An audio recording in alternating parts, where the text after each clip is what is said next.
દર્શક મિત્રો અને કંટ્રોલ પ્રેસમાં આપ સૌનું હાર્દિક સ્વાગત છે। સમાચાર પર કરીએ નજર। ગોધરાના શેરા ભાગોળ સ્વામિનારાયણ મંદિર પાસે પોતાની એક્ટિવાને પાર્ક કરીને મંદિરમાં દર્શન કરવા માટે ગયા હતા, ત્યારે 3 જેટલા અજાણ્યા ઈસમોએ એક્ટિવાની ડેકીમાંથી 1.40 લાખ રોકડ રકમની ચોરી કરી લઈ જતા સમગ્ર ઘટના સીસીટીવી કેમેરામાં કેદ થઈ।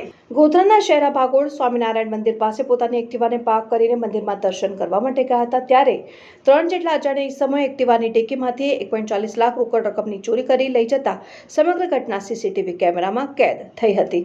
જે બનાવને લઈને ગોધરા બી ડિવિઝન પોલીસ મથકમાં ફરિયાદ દાખલ કરવામાં આવી છે અને પોલીસ ગુનો દાખલ કરી સીસીટીવી ફૂટેજને આધારે અજાણ્યા 3 ઈસમોની શોધખોળ હાથ ધરવા માટે ધમધમાટ શરૂ કર્યા છે।